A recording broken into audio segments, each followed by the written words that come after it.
Assalamualaikum warahmatullahi wabarakatuh. Ketemu lagi dengan channel kami, si Firman. Nah, pada kesempatan kali ini saya akan menjelaskan tentang pembatalan dan pencabutan PB, CMB, CB, dan asimilasi di rumah.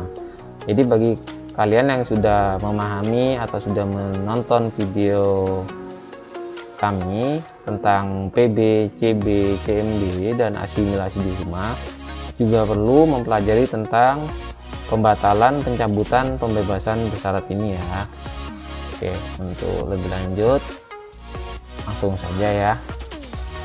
Usulan atau keputusan pemberian pembebasan bersyarat, cuti menjelang bebas, cuti bersyarat, dan asimilasi di rumah dapat dibatalkan apabila narapidana atau anak pertama melakukan tindak pidana. Jadi ketika ada tindak pidana di dalam lapas, saat masih ada di dalam lapas atau saat sudah dapat keputusan ya ternyata melakukan tindak pidana, itu bisa dibatalkan ya. Selanjutnya, pelanggaran tata tertib di dalam lapas. Jadi jika melanggar tata tertib di dalam lapas kemudian tercatat dalam buku register F, ini juga bisa membatalkan usulan atau keputusan pemberian PB, CMB, CB, dan asimilasi di rumah. Yang ketiga adalah pelanggaran asimilasi. Jadi jika melakukan pelanggaran asimilasi juga tidak dapat melanjutkan proses untuk mendapatkan PB-nya, mungkin PP 99, ada asimilasinya itu di dalam lapas, kemudian melanggar peraturan asimilasi di dalam lapasnya, atau pas asimilasi di rumah ternyata melanggar asimilasinya, itu maka usulan atau keputusannya akan dibatalkan.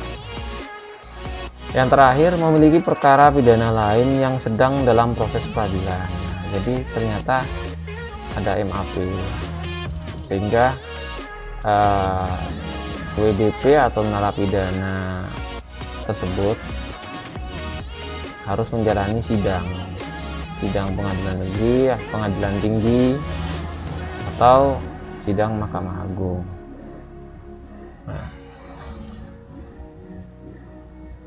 Pembatalan usulan pemberian pembebasan bersyarat, cuti menjelang bebas, cuti bersyarat, dan asimilasi di rumah ini dilakukan oleh kepala lapas ya. Kalau untuk lapas anak LPKA ya. Nah, di sini maksudnya usulan, jadi masih diusulkan ya dari kepala lapas, masih diusulkan ke pusat. Pada proses itu ternyata melakukan pelanggaran, maka kepala lapas akan mengajukan untuk pembatalan. Pembatalan keputusan pemberian pembebasan bersyarat, cuti menjelang bebas, cuti bersyarat, dan asimilasi di rumah dilakukan oleh Direktur Jenderal. Jadi pembatalan keputusan yang sudah berupa SK ya oleh Direktur Jenderal, misal sudah dikirim ke lapas atau rutan, ternyata diketahui melakukan pelanggaran, maka akan dibatalkan oleh Direktur Jenderal. Mungkin itu saja ya, itu bagian yang pembatalan ya. Selanjutnya akan saya bahas tentang pencabutan PB, CMB, CB, dan asimilasi di rumah. Pembebasan bersyarat, cuti menjelang bebas, cuti bersyarat, dan asimilasi di rumah itu dapat dilakukan pencabutan. Pencabutan ini dilakukan jika WBP atau anak atau narapidana itu melanggar dua syarat. Yang pertama syarat umum, ini salah satu ya. Jadi kalau salah satu sudah dilanggar, ini bisa dilakukan pencabutan. Yang pertama syarat umum, terlibat pelanggaran hukum dan ditetapkan sebagai tersangka atau terpidana. Ini sudah nggak ada pilihan lain ya, berarti sudah kena pidana lagi atau splitan atau istilahnya MAP. Atau ternyata ketika sudah mendapatkan PB, CB, CMB, dan asimilasi di rumah, terpidana ini melakukan tindak pidana. Jadi bisa dicabut. Biasanya yang sering itu karena melakukan tindak pidana lagi, makanya terjadi pencabutan PB, CB, CMB, dan asimilasi di rumah. Pencabutan PB, CMB, CB, dan asimilasi di rumah ini juga akan dilakukan jika melanggar syarat khusus. Yang pertama, menimbulkan keresahan dalam masyarakat didasarkan pengaduan masyarakat, kemudian diklarifikasi oleh PK Bapas atau pembimbing kemasyarakatan.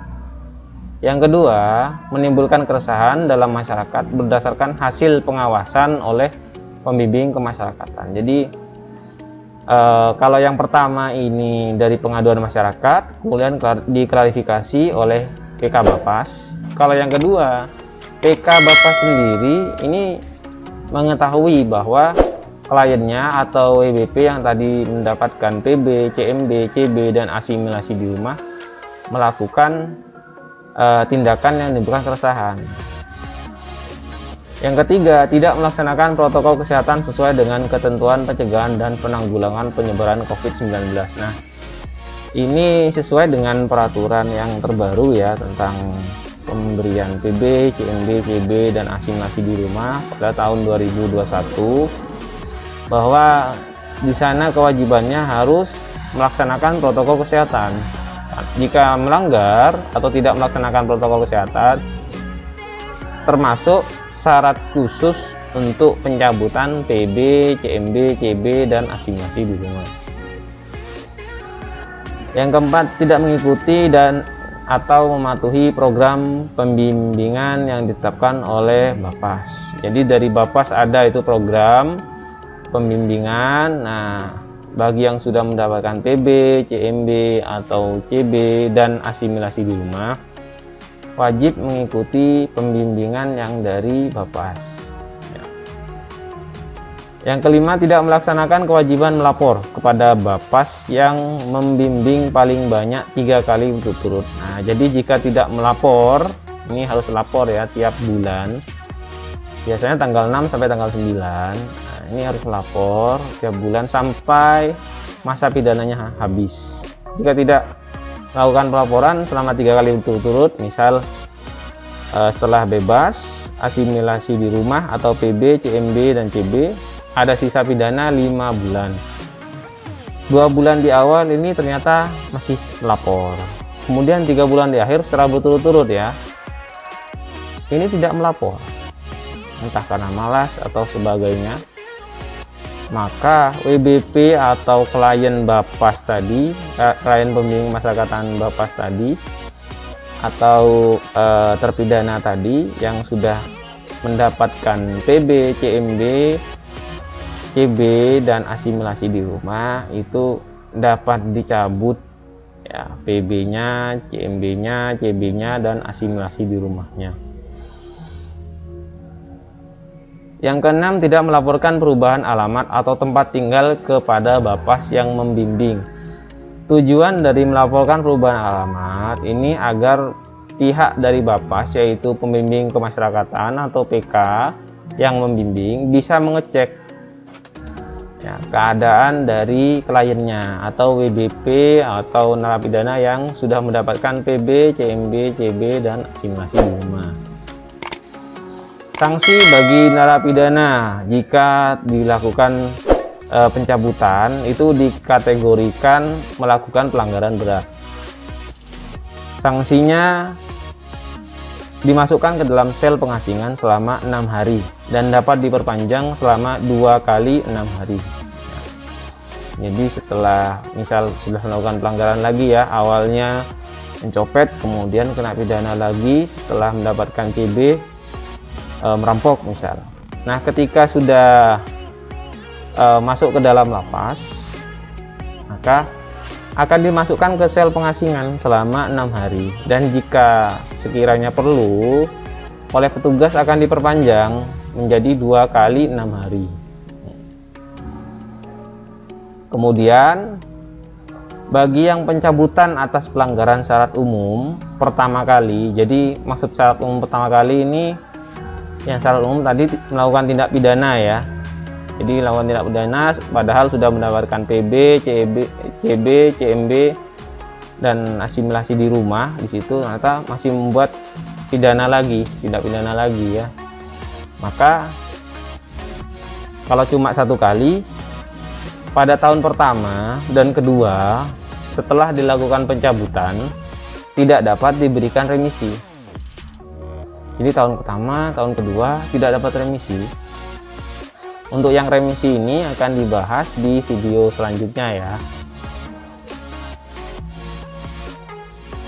Kemudian untuk pencabutan atas pelanggaran syarat khusus pertama kali, syarat khusus tadi ya, misal tidak melapor alamat atau tidak melakukan wajib lapor tiap bulan selama 3 bulan berturut-turut, maka tahun pertama setelah dilakukan pencabutan tidak dapat diberikan remisi. Jadi hanya tahun pertama saja tidak mendapatkan remisi. Untuk pencabutan pada pelanggaran syarat umum atau khusus kedua kalinya, nah ini jika 2 kali ya, jadi misal awalnya dapat PB atau CB ya, misal tadi mencuri, nah tiba-tiba mendapat PB, CB, kemudian mencuri lagi padahal masa pidananya belum selesai yang pertama. Nah, itu dilakukan pencabutan yang pertama kali. Mengajukan lagi CB, nah, sudah dapat CB-nya, ternyata melakukan tindak pidana pemerasan. Nah, maka yang bersangkutan ini WBP-nya dilakukan pencabutan yang kedua kalinya. Nah, untuk yang pencabutan kedua kalinya ini maka akan mendapatkan sanksi tidak diberi remisi. Jelas ini, sampai masa pidana habis tidak akan diberi remisi. Kemudian asimilasi juga tidak akan diberikan. Pembebasan bersyarat juga tidak akan diberikan. Cuti menjelang bebas tidak diberikan juga. Cuti bersyarat atau asimilasi di rumah juga tidak diberikan. Nah, untuk penjelasan tentang asimilasi saja, bukan asimilasi di rumah, nanti ada video khusus ya yang bahas tentang itu. Kalian tunggu saja, pasti akan saya posting. Selanjutnya terhitung sejak pencabutan, maka lama masa menjalankan pembebasan bersyarat, cuti menjelang bebas, cuti bersyarat atau asimilasi di rumah tidak dihitung sebagai menjalani masa pidananya. Misal begini, CB ya, nah, ternyata sepertiga di akhir masa pidananya adalah 6 bulan. Karena paling lama, misal pidananya itu 1 tahun 6 bulan CB ya, ternyata setelah dihitung sepertiga di akhir masa pidana adalah 6 bulan. Kemudian